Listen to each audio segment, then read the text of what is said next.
ភាពមួយសន្លឹកកាន់ទុកអនុស្សាវរីយ៍មួយជីវិតអ្នកថតរូបម្នាក់លាក់បេះដូងនៅពីក្រោយកាមេរ៉ាថ្ងៃដំបូងដែលបានជួបអូនបងកាន់កាមេរ៉ាដូចជាការពីចុចប៊ូតុងមួយផ្លែតបេះដូងបងក៏ញ័រដែរស្នាមញញឹមអូននៅក្នុងឡែនភ្លឺជាងពន្លឺថ្ងៃល្ងាបងថតបនមិនបានចិត្តអូនឡើយរាល់ពេលអូនញញឹមបេះដូងបងក៏ចង់ប្រាប់ថាអ្នកថតរូបម្នាក់នេះកំពុងស្រឡាញ់តួអង្គក្នុងរូបភាពបងជាអ្នកថតរូបស្មោះស្នេហ៍ថ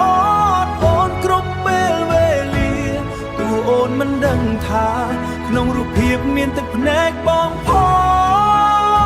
ងបងរៀងសាររូបអូនក្នុងបេះដូងលើជាង memory card ណាស្នេហ៍បងមិនចេះលុបចោលដោយរូបដែលមិនចង់ delete ពេលអូនឈរជាមួយគេបងនៅឆ្ងាយត្រឹមមើលកាយ focus តែភ្នែកកាយ focus តែភ្នែកតែមិនអាចកាយជីវិតខ្លួនបន្លឺ flash បំភ្លឺមុខអូនប៉ុន្តែមិនអាចបំភ្លឺចិត្តបងរូបភាពច្បាស់គ្រប់សន្លឹកតែអនាគតបងវិលវល់បើថ្ងៃណាអូនមិនសប្បាយសូមមកឲ្យបងថតរូបម្ដងទៀតយ៉ាងហោចណាស់ក្នុង frame នោះបងនៅក្បែរអូនបានមួយផ្លែ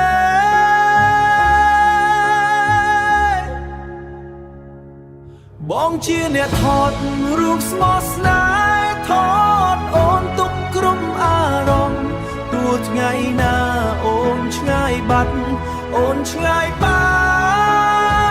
ត់រូបភាពនៅតែបញ្ជាក់ស្នេហ៍បងអាចលុប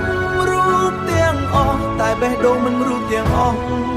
តែបេះដូងមិនមានទង់ដលីស្នេហ៍អ្នកថតរូបស្មោះនៅរងចាំអូនមួយជីវិតសន្លឹករូបចុងក្រោយបងមិនចុចថតទេព្រោះចង់រក្សាអូន